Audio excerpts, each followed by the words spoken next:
But you said the things that we don't do. Is there anything to do for thyroid malfunctions? There is. Let's look at hypothyroidism. The first thing is iodine. Now, check your free T4. Make sure it's not crazy high. But as long as the free T4 is fine, you can look at iodine.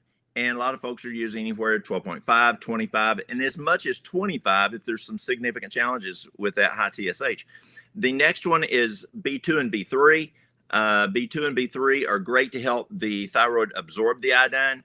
And then you're looking at selenium, you're looking at zinc, you're looking at L-tyrosine. L-tyrosine is amino acid. The next thing you want to do as you look at the thyroid is make sure that the adrenals aren't blown. And stress blows the adrenals. Blown adrenals affect thyroid.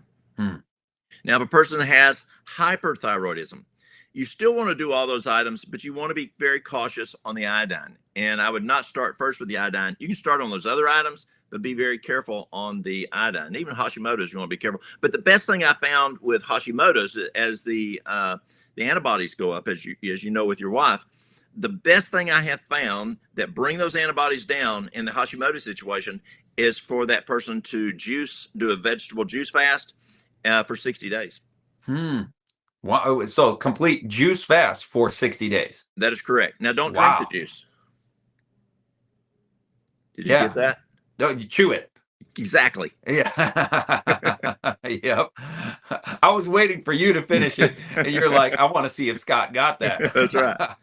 I've been chewing juice for, not quite 20 years, but maybe 12, 13 years. So my kids think that's so funny. I'm like, guys, get the saliva in there. But we do the juicing, and I've got a 7-year-old daughter who's growing into that. She's wanted to start a little juicing company where she's got a little sticker with her logo with a bunny on it, and that's something I think is a real blessing. And I remember you talked about juicing with us last time. So when you say vegetable juicing, do you have any particular recipe that's especially good for a thyroid condition, or do you just have a great recipe that pretty much helps everybody with everything? Yeah, just any of the vegetable recipes. Your kale, your spinach, your collards, your carrots, your celery, your cucumbers, your beets. Your beet leaves actually have more nutrition than your beets. You can put a little apple in there if you want to. Your ginger, your turmeric. There's just a lot of your veggies you can put in there. Yum, man! I love juicing. It's enjoyable, really. And with thyroid condition, Walt, are you concerned at all with cruciferous, with kale? I know that there's been some discussion about that, like don't eat or juice kale and broccoli and maybe even nightshades. Are there any others that you recommend that thyroid condition we watch?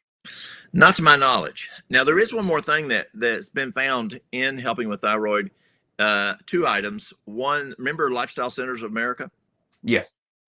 They found that the high intensity training, that HIIT training, was beneficial in patients with thyroid issues. Another one is folks are finding that if they do a poultice of charcoal maybe for a week, bentonite clay for a week, and then castor oil pack, alternating that once a week can be beneficial. Okay. So you do one of those once a week. Correct. So every 3 weeks you're repeating. That is correct.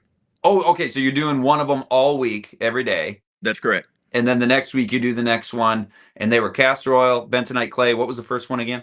Activated charcoal. Ah, yes. Okay. And you put it right over the thyroid, of course. Exactly. Yeah. Excellent. Any other thoughts on thyroid before we transition?